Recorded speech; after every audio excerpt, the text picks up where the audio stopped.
Yo, what is going on, guys? Welcome back to another video and happy trade deadline day. And we have our first big trade, and it's a little bit of an unexpected one because although Dylan Cozens was on the trade block, I did not expect him to get traded today, let alone get traded within the division, because we have a deal between the Buffalo Sabres and the Ottawa Senators. To Buffalo, Josh Norris, Jacob Bernard Docker. Ottawa receives Dylan Cozens, Dennis Gilbert, I don't know if that's Denis, and a 2026 second round pick. Now, when looking at Josh Norris and Dylan Cozens, similar career trajectory, maybe for different reasons that we're going to dive into. But yeah, came onto the scene, former first-round picks and decently high first-round picks, and came onto the scene at like 21, 22 years old, balled out, earned themselves a massive contract that was like seven years, $7.1 million for Cozens, 8 years, $7.95 million for Josh Norris.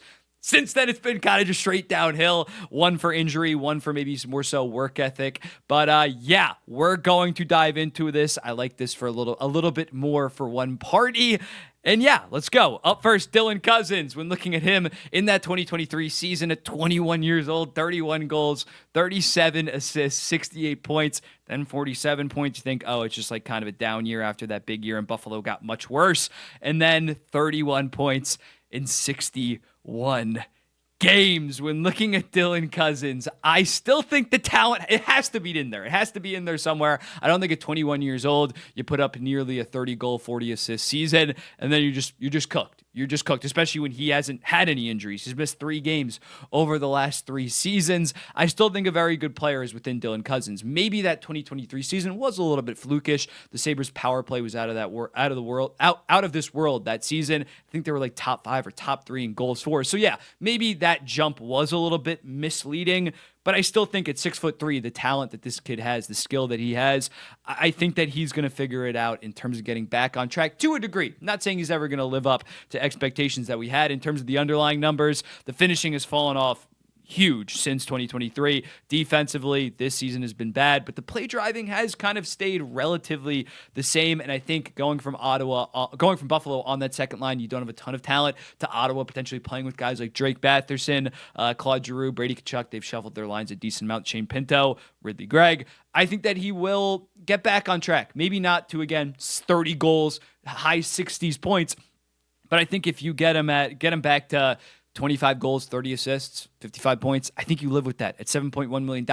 I know it's been beaten like a drum that the salary cap is going up, but Dylan Cozens is a guy that I think I tweeted out like a month ago saying he's kind of gone from a guy I wouldn't touch with a 10-foot pole to maybe being a solid buy low candidate. Again, $7.1 million, and he signed that at 21 years old, so it only takes him to 29 years old. It's his entire prime, and this guy has been very consistent, something we're going to consistently healthy, something we're going to talk about with Josh Norris, why I like it for the Sens. That has not been the case for Josh Norris. And on top of that, they get a second-round pick. I'm pretty sure it's Buffalo's second-round pick. Based on this season, I think Buffalo's going to be better next year, don't get me wrong. But that could easily be top 40. Easily could be top 40, and especially for a team like Ottawa that doesn't have their first-round pick this year or next because of the Donov trade, to pick up an asset for this, when I think Dylan Cozens is the safer player. Maybe doesn't have as high of a ceiling as Josh Norris, but definitely is safer. I like this deal, a fair share for the Ottawa Senators. I think I'd go with like an A-. I think that this is a very solid buy low candidate, and you move off such a risky asset in Josh Norris. Solid deal. Now, when looking at it from a Buffalo perspective, Josh Norris, they're hoping that they can get him back to that 2022 form when he had 35 goals and 66 assists. He did shoot like 20% that year, but it wasn't like a 26%, completely unsustainable. Then the injuries started to rack up. Missed 74 games in 2023, then 32 last year, and has already missed 8 games this season. And even when he's played the last 2 seasons, he's been goal scoring still at a pretty decent clip, around 28 goals per season, but only around 48 points for $7.9 million.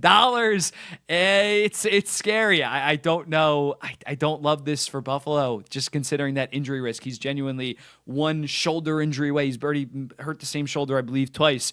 He's already regressed a decent amount from that 2022 form.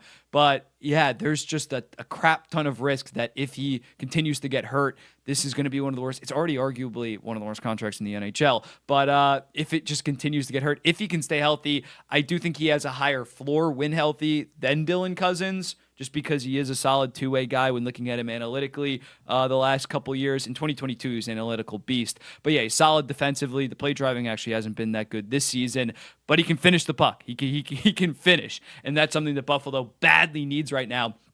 Dylan Cozens has seemingly lost his scoring touch. So I get bringing in a guy like Josh Norris in terms of if your doctors are confident that he can stay healthy. I think it's a solid move on top of Bernard Docker. He is a right-handed defenseman, has not killed it at the NHL level the last 2 years, but should slide in on Buffalo's third pair.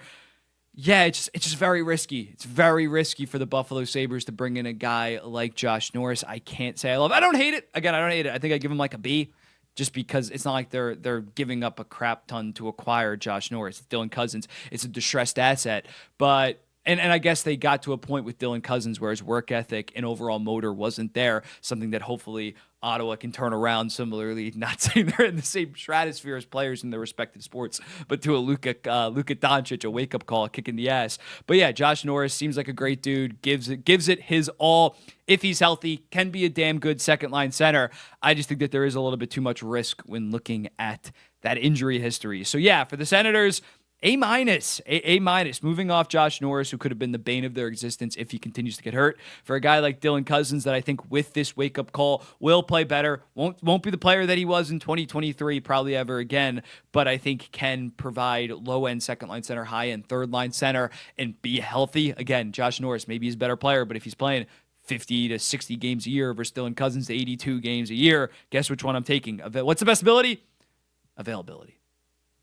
So yeah, let me know. That's the most cheesy line ever. Let me know in the comments. What do you think about this? What would you give this? Initially, when I just thought it was like a equal swap, I thought it was like B's for both, or like a B plus for the Senators, B for the Sabres. Second round pick going Ottawa's way. That is damn impressive. Unless I could be wrong, and I'm going to throw something up if it's someone else's second round pick. But the fact that it's Buffalo's second round pick, damn, that probably should be 38th through 44th overall next year. So yeah, they get the safer player on top of a solid asset. Good job by the Senators. For the Sabres, don't hate it. You get some defenseman depth. I'll be seeing the next one, which is probably going to be relatively soon. What the hell is going on with Mikko Rantanen and the Dallas Stars? Peace.